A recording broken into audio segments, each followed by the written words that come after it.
When you notice say wetin person dey talk to you dey make your heart dey bad or bitter than before you lis ten to that person, abeg jejeje pack your loads comot for where that person dey.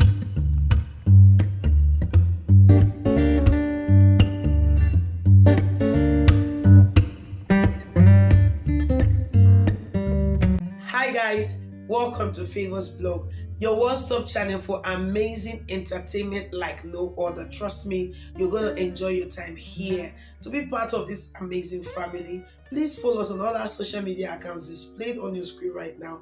And do not forget to subscribe and turn on the notification bell so you'll be one of the first persons to get notified whenever we drop any new video. Also, do not forget to like our videos and of course share them across your social media handles so that your friends and family would also be part of this amazing family here on Favors Blog. Now let's dive right in to what we have.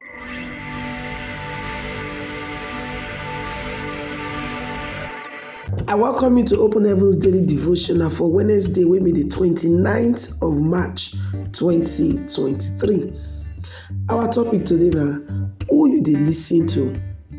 Our Bible reading dey come from the book of 2 Samuel chapter 13 from verse 1 to 15 and 23 to 28.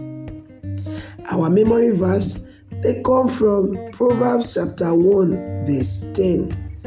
Wey talk say, my son, if sinners dey use their sin dey do you pepper dem, make you no gree o. Now make we enter the ogbonge matter for today. Plenty power dey for wetin you allow enter your ear into your life. Believe me true as I dey tell you this thing, so wetin you dey lis ten to get power to shape wetin you believe and the things wey you dey do. That na why Romans chapter 10 verse 17 tell us say faith dey come from wetin we hear. Another sweet part be say fear dey also dey come from wetin you hear. Wetin you hear dey determine wetin you go become. This na why you need to choose wisely wetin you dey lis ten to. When you notice say e get person wey be say e words dey leave your heart bad or bitter than the way you dey before you lis ten to that person, abeg make you carry your load comot for where that person dey. Many preachers dey wey be like say dem dey comot holiness for their message. Abeg make you stop to dey lis ten to them o. Anyone wey dey talk about prosperity, you go dey rich, things wey dey excite crowd, wey dey sweet people belle, e go lead people go hell. Many people dey around you wey be say you like to dey take their advice from time to time. Abeg make you dey very careful who you dey choose wey go advise you. We see am today for our Bible reading now. Amnon go meet the wrong person for advice, and this one cause big katakata for the family, and last him sef come poof. We see am for 2 Samuel 13 23 to 29. E dey good to receive advice o. Even Bible tell us for Proverbs chapter 11 verse 14 say, for plenty counselors mouth safety dey there, but you must select well the kind people wey you dey seek counsel from. Check that person life first o, whether that person dey very close to God, because that person go only advise you based on wetin he or she believe. Then you go go check e beliefs dey come from God or na flesh dey give am motivation.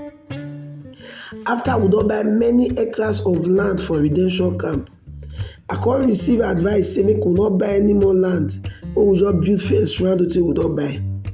Unfortunately, after I don lis ten to all these people wey dey give me advice, I no come go back go ask God say baba God wetin you wan make I do before I start to dey build fence. After some time, God come ask me say, who tell you make you build fence? I give you limit to how this camp go big reach. Thank God say he talk to me o. We come continue to dey expand, dey buy. Today, camp don become city of im own. Before you take any advice, dey very sure say that advice e dey in line with God word, and make sure say e also dey in line with the will of God for your life. Our reflections for today be say, who you dey lis ten to? Check am well. Who you dey lis ten to? Na Pastor E.A. Adeboye wey be the General Overseer of the Redeemed Christian Church of God, na him write dis Open Heavens daily devotional, and na me, your sister Laworo Favour, na him present am give you today. God bless you.